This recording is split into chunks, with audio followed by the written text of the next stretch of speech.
you see a lot of that, in this type of business, right? So, so yes, so the short answer, yes, they switch around. And the long answer, if they have a good relationship, they have really no reason to switch around, right? So you have to, and that's where really the bundling helps, because the more you tie the client with other services and products, you make it difficult for them to switch to a different provider and having to deal with providing other services. So it's not just one aspect that gets affected. It's a lot of these different aspects of the value chain that you have to deal with if that guy disappears on you tomorrow. And regarding the M&A space right now, are you seeing a lot of these companies, the ones we've been discussing, in the market?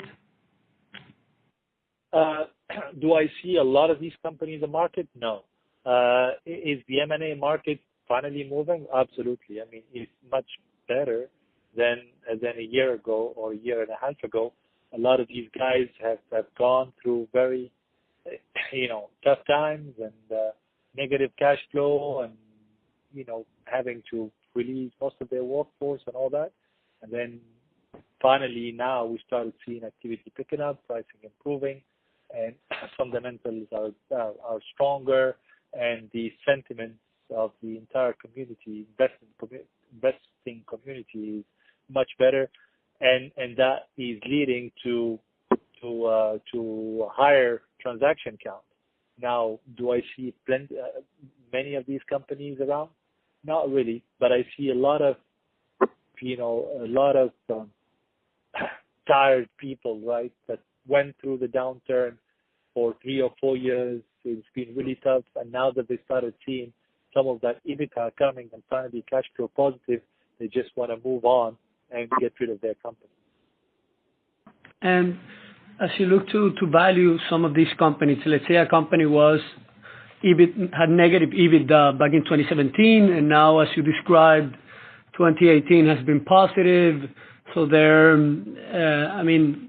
positive and consistent EBITDA in the past few months. The multiple that you mentioned, would you apply it like to a run rate EBITDA of the past 2 months? Would you look at, or would you say that number is too high and just a reflection of the limited capacity that was installed early this year? Well, look, it's really on a case-by-case basis here, really. Because, so for instance, when you tell me 2017 they weren't EBITDA positive, it's a question mark, because 2017, most of the companies I deal with were doing positive. Activity picked up back in Q2 2016. They had Q3 and Q4 to get their act together, and 2017 tend to be in the black, right? So these guys, you're saying that, their activity was down or were not making money, and then the past 2-3 months, the EBITDA is positive. So the question mark is, why just the last 2-3 months? What happened to 2017, right? No, it's been 12 months, but it was negative the first semester, more or less, and then positive the second semester of 2017, and it's been positive all 2018. Oh, okay. So I thought you said 2 months. Yeah. No, okay. no, sorry. Yeah, sure. So that's pretty much, the trend I see, right? So activity picked up, right? 2017, you start being in the black. 2018 is fine, right?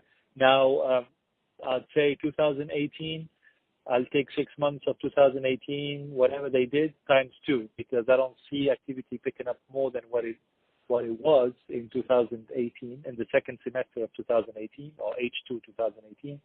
As a matter of fact, it might go down because of the takeaway capacity that we discussed, but then it will not go down suddenly, plus the sentiment of this being temporary is really there. So really, you take 6 months, 2018, times 2, H1 times 2, and that's pretty much the EBITDA that I would probably use to value the company. Thanks. Jayden, thank you. Just going back to the introduction, you mentioned that you're now running an investment firm, and I looked at it. After an accomplished career on the operator side, you decided